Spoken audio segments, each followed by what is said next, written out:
Roy always had a mirror in his studio. He liked to look in a mirror and seeing his images in reverse. You know, people always walk into the studio and they thought he was vain or something. And then you have to explain what the mirror was actually for. One of Roy's art critiques is, tell me something I don't know already. And so I think Roy was always doing that.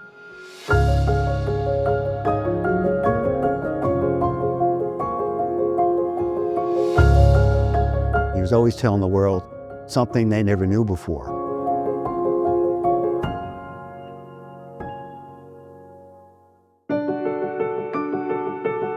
This May, Sotheby's is honored to present just over 40 works from the collection of Dorothy and Roy Lichtenstein.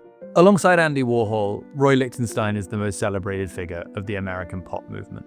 What I love about this group of works is that taken together, they constitute a portrait of Lichtenstein.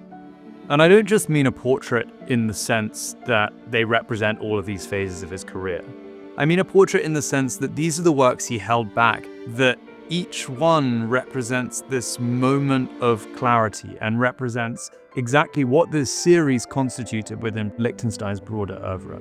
The resulting portrait is one of certainty and quiet confidence. We see an artist working across media, embracing new visual devices, looking at those works of other artists anew. This may have been a quiet man, but the resulting work is loud.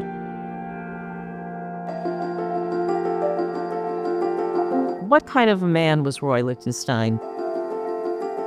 James Rosenquist, another of the important pop artists, once told me that Roy was an ordinary, extraordinary man.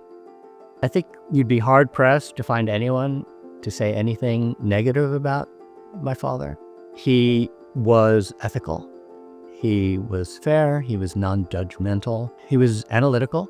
He didn't act with emotion first.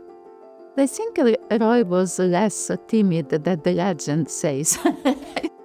Roy loved to work. He just couldn't be away from the studio. If he had to go on a trip, he would basically be anxious after a few days because he couldn't paint. It was like playing in the sandbox with your friend. You know, this is where Roy wanted to be, in the studio. And Roy would get to the studio about 10 o'clock every morning. He'd work till 1, go in and have lunch for a little bit, come back out about 2:30, and then he'd come back to work and we'd work till 6, come back the next day and do it all over again. What's interesting about Lichtenstein's work is that he had a very intentional and laborious process through which he would arrive at his image making. He would explore the same image in drawing. He would explore that image in collage, in painting on canvas, and in printmaking. He was able to navigate and explore the various possibilities of the same subject matter and articulate it in different ways. It is about how you crop, what you include, what you don't include, and what you can tell about a given image through its reproduction. Not a faithful reproduction, but one that has been carefully edited. I think is what is misunderstood about pop art in general, not only about Roy, which is, the idea that just because the work is so beautiful and easy to please, at times we lose how deep actually the work is. Lichtenstein became an artist when New York was still enthralled to the abstract expressionist movement. Robert Rauschenberg and Jasper Johns had started the move towards a pop sensibility, but it was really Lichtenstein with his paintings of comic strips, and after him Warhol with his silk screens, that fundamentally shifted the discourse in contemporary artistic production. Eventually, an artist's style triumphs, but in the beginning, everybody gets fixated on subject matter. His subject matter was considered lowbrow because comic books were never something that was supposed to be in the art world. What was considered serious, good painting, the artist's hand was supposed to be present, and no one could see the artist's hand. People might wonder what all the fuss was about because we are so used to now living in a world full of commercial images and mechanical reproduction. And that's because Lichtenstein changed that. It's his world now, and it's Andy Warhol's world. What people misunderstand about his work, and I'm just talking now really about the general public, I guess, is that it's all about comic strips, because that's what sort of put him on the artistic map, but that was primarily in one decade of the 1960s, and he has many decades since then of whole other bodies of work. In many of these works, we see Lichtenstein take on art history, or indeed take on art with a capital A. In the early part of his practice in the 60s and 70s, Lichtenstein explores various art historical themes. He is riffing on artists from Monet to Picasso, Mondrian to Matisse. But Monet's style is so strong that it holds up regardless of what other style you lay over it. I see many of these paintings as Lichtenstein painting himself into art history. By co-opting the works of these masters, he's positioning himself as a successor to this lineage of 20th century art history. But there is another read here which I think is interesting, because one has to remember that at the start of his career, Lichtenstein was part of a movement that was maligned as being in poor taste. There were questions about Lichtenstein specifically as to whether his work constituted art at all. By taking the works of other artists and subjecting them to this non-art aesthetic, he is emphasizing the supremacy of the style that he pioneered. Through all of this, what's remarkable is that these images retain their veracity. They are true to their source, despite everything that is done to them in the interim. He's always teetering this line between intellectual rigor and profundity, this sort of very conceptual work, with a satirical humor that in a way turns the idea of art making and viewing on its own head. You look at a painting like the stretcher bar painting, and here he's focusing in on the part of the picture that nobody pays attention to. And there's a intellectual curiosity and conceptual complexity there that is very scholarly and very cerebral, but at the same time, it's funny, right? He's taking high art and showing you the back end of it. And it's those two things working in concert with one another that makes the paintings so timeless. This is an artist who creates volume through the void. The face of the woman in Sunlight Moonlight is made by a cutout of its absence. The place where the reflection should be in the mirror sculpture is similarly a void.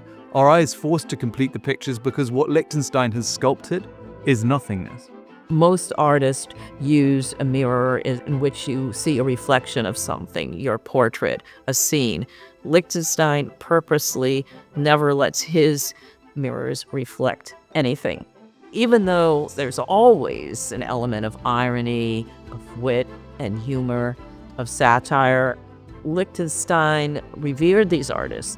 Picasso was for sure his favorite artist, so much so that after the war, when he was in Paris, he found out where Picasso's studio was, and he went there, and he got as far as front door, but he didn't knock because he thought, what do I have to offer Picasso?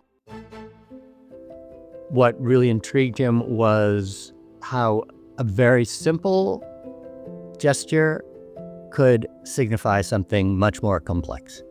2 dots are nostrils. A squiggle is an ear. A V shape is a seagull. And that's exemplified in this triptych study behind me. On the left, you have a woman in Lichtenstein's signature pop aesthetic. On the right, a fully abstract painting, and the center you find is Picasso. The first image of the triptych is as abstract as the following 2, because they're just made up of constructs that we accept as hair or as a pearl necklace. But really, when you break it down, they're just abstract marks. And Lichtenstein is playing to the crowd here a little, showing how these small shifts fundamentally change the image, but it is in our minds that we create the reality. He talked about the process that he learned from Hoyt Sherman back in the day. Sherman taught that in order to organize a painting properly and have it work Formerly, you had to learn how to see and see scientifically, so all the textures, lines, and colors would relate to each other. He would give me drawing lessons. It would be just one impromptu if I would come into a studio. And this is not when I was a kid. It was more in my probably 20s. I'd walk into a studio. He'd sit me down, hand me a pad of paper, set up a little still life, and say, look at it, close your eyes, and draw it.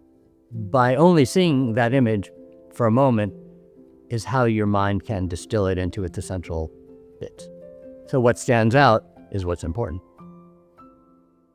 What's interesting as his production develops, as you get into the 80s and 90s, is that Lichtenstein becomes the icon. He becomes entrenched in the art history books in as much as his predecessors, Picasso, Mondrian, Matisse, were when he started his career.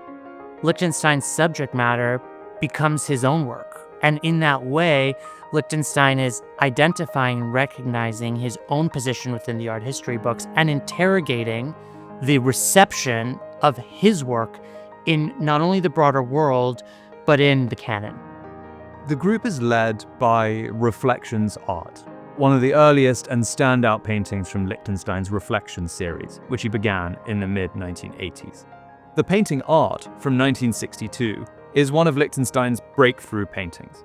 Here, 26 years later, he returns to the same form but interrupts our interaction with it. We are forced to peer through these areas of reflection to determine what the subject is in the first place.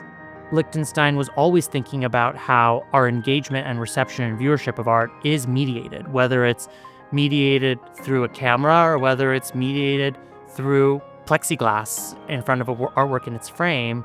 He's thinking about these concerns in a way that's far ahead of his time. Did Roy Lichtenstein think he was a mirror of art history? No, I don't think so. I think he thought he was an update to it. So I think it was much deeper than being a mirror to art history. I think the question that Roy poses is, why do we need to still create art in a time in which technology can replace us? In a way, he's ahead of artificial intelligence. For me, it's not only positive and optimistic.